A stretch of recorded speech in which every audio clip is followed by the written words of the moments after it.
Hi, welcome to the sixth section of midterm exam solution. Let us get into the part B part of the question paper. This is the first question which in part B that talks about scheduler algorithm which is SRTF. Now let us understand what is SRTF. Shortest remaining time first. Shortest remaining time first. That means the task which has got the remaining execution time being the shortest will be picked up by the scheduler to run on the CPU. Now this scheduler, what we are discussing, is it a short term or a mid term or a long term scheduler? This is a scheduler which is used for choosing the process, whatever processes which are there in the main memory as well as which are in the ready state. Remember that needs to be in a ready state. Only that can be brought into the CPU, because if it is already a blocked state process, there is no point in bringing it to the CPU. So we need to choose the one which is ready as well as which should be in the main memory. Suppose if it is ready and suspended, that means that it is in the hard disk. You cannot bring that process into CPU because CPU cannot execute any process which is residing in the hard disk. So these are the conditions which are assumed to be satisfied. Now, what is that we are looking for? The SRTF algorithm or a scheduling algorithm need to have some philosophy or some algorithm to choose among the ready processes which one should I choose, which one should I pick to be run on the CPU. So there are one high level priority based schedulers which is always pick up the highest priority process in the system to be picked up for the running on CPU. Okay, what does it mean? We are having many ready queues for every ready priority of whatever priorities which has been defined in the OS. Then that many ready queues will be there, and new processes will be there which are ready in those priority levels. Now, who decides the priority? It's not the OS which decides the priority, because OS doesn't know what applications you have, what are the relative priorities of your processes in the system. It doesn't know that. The details are known to only to the person who is developing the application. Now, OS job is to help you achieve whatever you want the highest priority process to be run on the CPU. Okay, whenever they are ready. So it's not possible that all the higher priority processes can be picked up, because if there is only one single core, only one will be chosen, but it is the highest priority which is always chosen. Now, the priority scheduler's job is to make sure that it does not allow a higher priority process which is in a ready state waiting for some low priority process running on the system, running on the CPU, which is not allowed. But if the high priority process is in blocked state, you cannot help it. Then the next lower priority process which is ready will be picked up. But if there is a low priority process running and a high priority becomes ready, then this will be forcibly taken out, and the new high priority process which has become ready recently will be brought into the CPU. So at any cost, a high priority process should not be waiting for a low priority process to do his job, okay, to complete his job, or OS will always give the preference to the highest priority process in the system. Now, there may be a scheduling algorithm needed within one priority also, because there may be many high priority processes. Then we need to make sure that all the high priority processes are given a fair share of the CPU. So it could be a round robin, because you cannot say that I will allow that one which is there in the head of the queue to be run on the CPU until it gives up the CPU. Then all the other high priority processes in the ready queue may be waiting indefinitely. So there should be a quantum based scheduling, or it can even apply a SRTF algorithm there. Okay, among the high priority process, whichever is going to be completing soon can be given a CPU, or it could be a simple round robin or a FIFO. Something with a time quantum also should be there to make sure that no process is just waiting indefinitely for some priority, the same high priority process to give up the CPU. So that actually makes sure that the system is responsive and all the processes in the system, if it is high priority, are given a chance to run. Now, that doesn't mean that some OS, in fact, even raise the priority of some processes if they are waiting for long in the lower priority ready queue. Because there may be lots of high priority processes keep coming and some low priority processes in the system are indefinitely waiting, and it's called, the state is called starvation. So sometimes dynamic priority can be there and it may raise the priority if the processes in the system are waiting for longer and it's not getting a chance to run on the CPU. So it may be raised at the priority, okay, on its priority, so that it also gets into the higher priority process. Okay, these are all very OS specific and different algorithms can be there. So nothing is frozen or written on a stone that this is what is going to be done.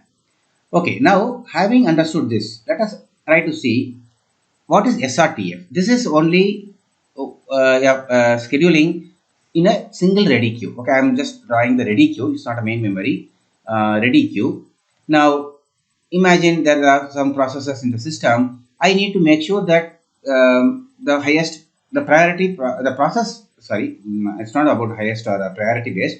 It's the process which has got the least amount of time to be executed to complete its job. Okay, that means what you should know, for every process I should know how much time is it going to take for that to get completed. Okay, start from the start time to the end time. Okay, start time to the end time, I'm talking about the time here, not the memory or amount of space it occupies. So is it possible to predict the time of execution of a process? It's actually not very easy, because imagine a situation where you have a for loop and which is based on I less than n, and n is input which is given by user scanf. You give scanf and then ask the user to enter the number, and then based on that you are having a for loop. Now as a user I may enter 10, then the time taken by this particular loop may be some time t, but I may give 10,000 also. In that case what happens? The time taken will be, this for loop will be multiplied by that much of time. Now whatever time t what you assume that this for loop is going to take is going to be much more than that. So there are some challenges in implementing this algorithm. That's what I'm trying to say, that time taken by a process is data dependent.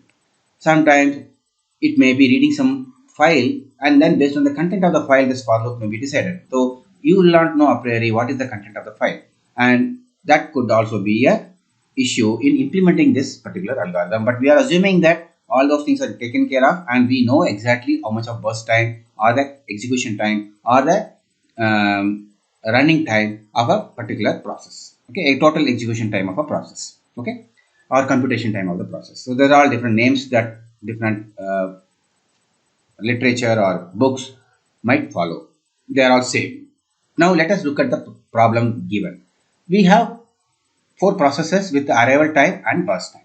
See, a process should have been arrived. That means should have been ready. Okay, when I say arrived means it is also ready. That means the process has already been loaded into the main memory and it is in the ready state, and the CPU is, or a scheduler, short-term scheduler is allowed to pick it up and run it on the CPU. Now let us now try to draw the Gantt chart. Okay, Gantt chart is one which is time based and it starts from 0 because our arrival time is 0. Otherwise you don't even know what happens before. So at time 0 a process P1 comes in and its execution time given is 20, or burst time or computation time. Now at time 0 the ready queue is only filled with, here there is no priority or anything is mentioned, so you don't need to worry about all those things. Only the one ready queue is there and the processes which are ready and arrived will be put in that. Now only thing is the algorithm which is used for picking it up is based on remaining time which are there, amount is there for the process to be completed. Now if the remaining time of this process itself is 20 and there is no other competitor for this process, so we can pick it up. So P1 is picked up. Now how long will it run? You need to always say till the time another process comes. Okay, because right now only one process is there, so that will be running at time 15. Now because the next arrival time of P2 is 15, it happens to be given in the order, increasing order, but need not be there in every question that you have to pick the one. Don't go by the order in which it is given, go by the arrival time sequence. Okay, then you see that at 15 another P2 has come. Now you need to calculate what is the execution time of this P2 or burst time of this P2. Number is 25, right? So write down this. Now at this moment, P1 has executed already by 15 units. So its execution time, remaining execution time is 5. So you need to look at this, and then the scheduler is going to pick either P1, that means it doesn't have to pick P1, it will continue to run the P1, or it is going to move out the P1 from CPU and bring P2 into it. Okay, so you need to show the transition because the OS is preempted, and the new arrival process is informed, arrival of the new process is informed, and the OS is going to choose among these two. But you don't have to assume that P1 is going to be removed from the CPU and then it is going to think, okay, whether should I take P1 or P2. No. OS always can run as an interrupt, and the process which is running can be still there on the CPU, assumed to be running on the CPU, but so it's not. During that time, OS is only running if it happens to be a single core. Otherwise, maybe P1 may be running and some other OS may be running on some other core. Okay. So let us assume that for our discussion, one single CPU is there because we are not bringing in the multi-core concept here, because otherwise I can make it run on multiple cores. So for all our scheduling purposes, we are going to assume single core. So now what happens? P1 is a natural choice because it has got a amount of time which is to be completed is only 5, whereas this guy needs 25. Whereas if P2 would have been with 2 or anything less than 5, it would have picked up P2 instead of P1. It would have moved out P1 and P2 would have been put into the CPU. What if I get P2 which is 5, execution time or burst time is 5, then both are same. In that case, you need to see what is the assumption here, whether it is going to go by first come first serve, okay, FCFS. That means this process which is already in the system will be given the preference, or it could be that the latest LIFO order, okay, whatever last in first out, okay, whichever came in last, because the system P1 has already been given a chance to run, so it has made some progress. Now P2 has never been given a chance, so let me give up P2 because they are all both are competing for the same CPU, so we could have picked up P2. So in case if it is not mentioned, you can assume one of this and then say that okay, as per this it's going to be P2 which is going to be running. Now anyway, we don't need to worry about it because there's a difference of time between them, so P1 will run. Now P1 will it run for how long? It has to be till 20 because at 5 P1 is anyway giving up the CPU. It has done its job. It is forcibly asking the scheduler, now you pick up some process which is ready to be running. So at 20, who will be picked up? Natural choice, because P3 is not yet come. It is going to come at 30. So P2 will be picked up. Okay. So that's how you need to think about choosing them. Every instant, please think very carefully about what is the state of each processes. So make a something around this so that you don't miss out what happens. Okay. Now P2 is the execution burst time is 25. So you have to pick the right number, and then it has run for 10. So remaining time is 15. Okay. Now at this moment, okay, at 30, P3 is coming. So let me write P3 with the execution time of 10 or burst time of 10. Now there is no choice. P2 needs to be moved out because it is higher. Even though it has run for 10 time units, it still has 15 time units to be completed, whereas P3 has less than that. So natural choice will be P3. But you should not forget about P2 with the 15 waiting, okay, to be completed. Okay, you have to only remaining 15 is has to be run. So it is not, no, it's not again 25. Okay, it's going to be only 15. Now P3, how long will it run? Naturally up to 40, because there is nothing, no other new process is coming, and P3 can continue to run, because always it will be having a, once it starts running, it will, the remaining time will become lower than the one which is waiting. So once it is on the CPU, that will be the preference, okay, compared to whatever processes in the system remaining. Remember that, okay, once it is running on the CPU, the process which is running on the CPU is remaining time will keep coming down as the time progresses. So none of the processes in the system would can become ready candidate to be picked up. But any new process coming would be a candidate, might be a candidate. In this case, actually it has happened, right? P3 has become a candidate to be picked up. So P3 has to run. How long will it run? Whatever, 10, okay, 40.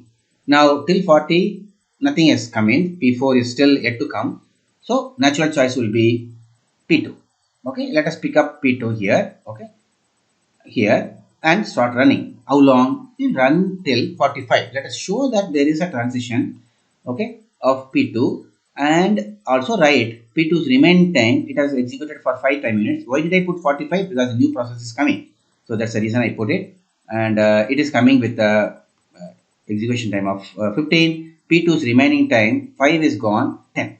Now, now, now this P2 is having a lower time than the P4. So we need to allow it to run. How long will you run it? Up to 10 units, so 55 P2. Okay, it continues to run. Okay, then natural choice is there is no other process in the system, so P4 will be picked up. And how long will it run? 15 time units, so 70. Now when you get 70, make sure that it is adding up all these numbers, bus time of all this, because we have now no process to run, everything is completed. And do a sanity check whether I have considered the execution time of all the processes or not before declaring that everybody has completed this job. So this 20 plus 25 plus 10 and 15 should add up to 70. I hope it does. Okay, so that's it about SRTF. Maybe I will stop here. Then we will get into discussion on the next memory management related things in the next recording. Okay, bye bye. See you.